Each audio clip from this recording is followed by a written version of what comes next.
Today, I'm going to be sharing with you some things I wish I knew before I started my fitness journey and talk about some of the mistakes I made and what I would have done differently if I was starting all over again. So, of course, like every body is different. Everyone's experience is going to be different. But for background on what my experience was, is I always kind of grew up feeling skinny fat, and I grew up like a little bit of a chubby kid, but genetically I'm tall and just have always been like on the slimmer side. But I never felt comfortable in my body because I didn't have any muscle. And you know, you might look at my figure from when I was younger and think, oh, you were still like petite. But weirdly enough, like I'm bigger, heavier now, but I think I look leaner and I look almost skinnier than I did. And of course, the biggest reason I'm making this video, appearances are one thing, but trust me when I say like feeling strong is so much more important than looking thin. And I don't know, maybe your goal is just to like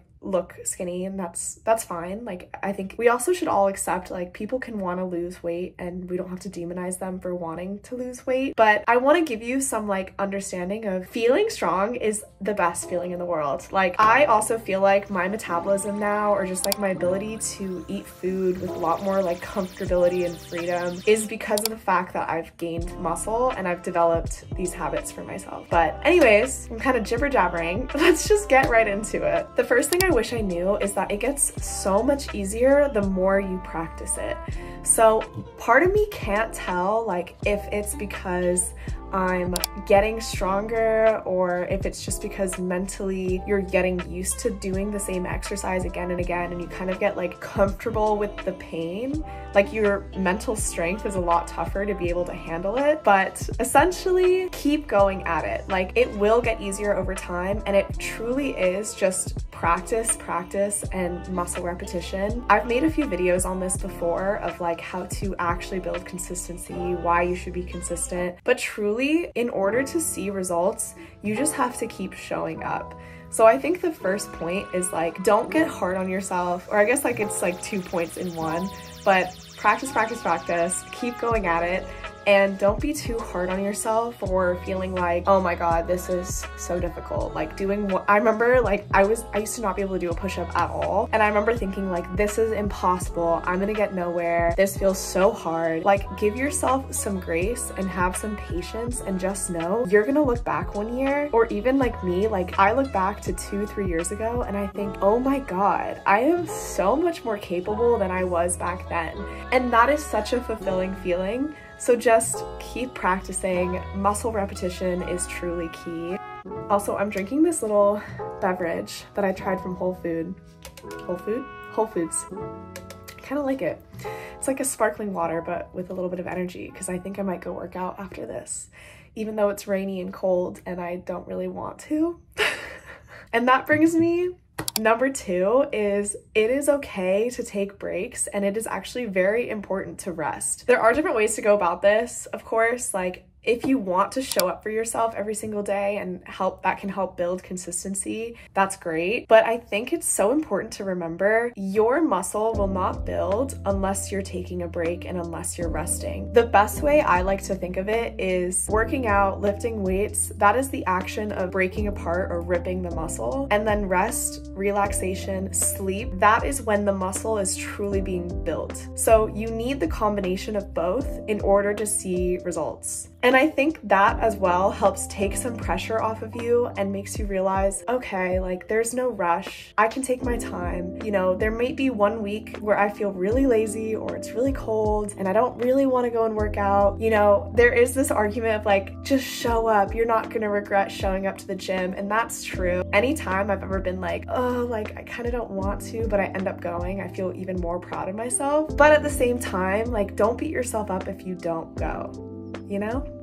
That's at least like how I like to look at it, is because it's all a lifestyle. It's all just you're building habits and a long-term thing for yourself. The next thing I wish I knew personally is that not one food is going to make or break your diet or your fitness. So I used to struggle with a lot of food guilt. Like I would eat pizza and I would just feel this like, oh my God, all my progress is gone, and I would beat myself up. But truly, no food equals a certain body type. Or I don't want to say it's all about the calories, because it's not. Quality of food definitely matters, but it's also that concept of you shouldn't be beating yourself up too much about having a McDonald's burger here and there, or having like pizza with your girlfriends, because this is all lifestyle. Yes, you can try to strive for this ideal body for a short period of time if that's what you want, but at the same time, you know, it's not maintainable. And I think, you know, my girlfriends and I have talked about this. Your ideal body when it comes to your fitness, your health, also your mental health, is one that is fairly easy for you to keep. So building these like active habits for yourself is so key and crucial, but also giving yourself the grace of, you know what, not every day is gonna look perfect, and that's fine. With that said, I will touch on really quickly, obviously the only way to lose weight or fat is to be in a calorie deficit. There are two ways you can be in a calorie deficit realistically, and I will tell you what I do whenever I feel like I want to just like tone up a little bit, you know, or just feel a little lighter. Like when summer comes around, I just like to feel very active and fit. But based on my background with like modeling and disordered eating, I don't try that hard. But essentially, whenever there's a period of maybe you just want to feel lighter, you can either be in a calorie deficit through food or through exercise. And with exercise, I will just like walk more or add in some extra form of cardio, and that way I don't really have to overthink eating. But of course, like, I also think I'm just now a really good intuitive eater. I think I'm pretty good at sensing when I'm full and when I'm hungry, and not force feeding myself when I'm not super hungry. That's another topic I could talk about another time. Like, I used to feel so uncomfortable when people would either like force you to eat or kind of make comments about like, why are you eating so much? I think both sides of the spectrum are really annoying. Maybe I can talk about that another time, but essentially, if you want to try the workout route, literally just walk an extra 20 minutes every day. And I can show you what that looks like on like a step calculator, but just by doing that, you're already burning just a little bit more calories. And through the course of a month, you might just notice that, like, you know, you tighten up a little bit. And then also when it comes to food, like maybe you just try eating more high fiber foods for a little bit, like more high volume, but like you shouldn't be going on these like crash diets. Like, I think the rule that generally works for people is you want to be in a deficit of about 100 to 200 calories, which is quite low. And that's why I mentioned, like, even if you go for an hour walk, I think you burn between like 300 to 400 calories in an hour walk, which is like, that's a lot. So you could just walk extra and you might notice that your physique changes. So, you know, for example, like my lifestyle right now looks like I go to work out once a day, almost every day. Like recently I've been going to core power yoga because it feels maintainable for me. So I go to yoga sculpts like almost every day. I'd say between 4 to 5 times a week. And then I walk every day. Recently it's been raining and I'm up in the Bay Area to see some friends and family, and I haven't been walking at all because it's been raining. But just to give you an idea of like what that lifestyle looks like for me, and I'm not saying I'm like the most fittest person ever, but like I'm not trying to be anymore, you know? Like I think my body is at a good point where it is like I have muscle, I feel toned, but I also have a little bit of fat on me because that's healthy for me, and that's like, as a woman, it just is the easiest way to maintain. Like I mentioned, healthy is whatever's easiest for you. So I feel good about that. The next thing I wish I knew is your journey is your own. No one is gonna pay attention to you as harshly as you think. Like you might go to the gym and be afraid that people are staring at you or judging you, and truly no one actually cares. And if they do, if they care that much about what you're going through, why would you want to be friends with them? Or why would you care about their opinion? Because clearly they're projecting their own kind of insecurity or issue with themselves. So you're fine. Just keep doing what you gotta do. Like show up, you know, you got it. I think the other thing too is like, I realized no one is noticing the way my body changes the way I do. So no one is noticing your different fluctuations or like, you know, I think obviously if you're trying to really get into fitness and have this like huge glow up, I think you want people to notice. But with that said, like if that does happen, if it doesn't define your worth, and it's not like gonna make or break who you are as a person. I think what I want anyone who watches this video to take away is like, these are obviously some tips that can really help you, but the biggest message is, you know, fitness is about your health and enjoying a more active lifestyle, not always about how you look. And I'm kind of tired of that dialogue a lot online.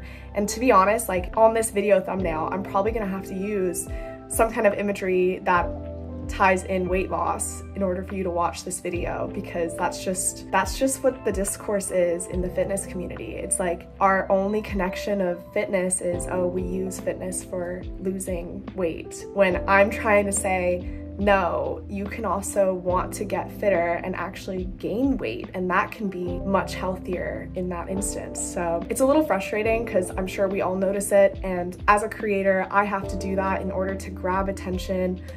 But reality is, like, figure out what works best for you. This is your lifestyle. But I will say, and this brings me to my last point, I wish I knew when I was younger how amazing strength training and getting stronger would make me feel mentally, and like in terms of my confidence, in terms of how I view myself. Because as a teen, I don't know if like your physical capabilities directly correlate with your view of yourself, but I feel like it kind of does. Like the fact that I feel physically stronger and I can mentally push myself past these like uncomfortable workouts, or like, you know, I feel accomplished after doing something I used to never be able to do, like push-ups, or, you know, an exercise that used to be so hard and now it's like routine. I think it really affirms I got myself covered. Like it just gives you a big sense of pride and power. Like I feel like my body will fluctuate, as I mentioned, but I know that I'm a fit individual. I know I'm healthy, and as cliche as it sounds, genuinely it just makes you feel overall a lot stronger. Mentally, physically, it's the best. Like I wish I knew this when I was a teen, because I didn't start weightlifting until I was probably like 20 or 19, 20. And truly, I wish I started earlier, because as I mentioned as one of my first points, it got so much easier like 1, 2, 3 years into it.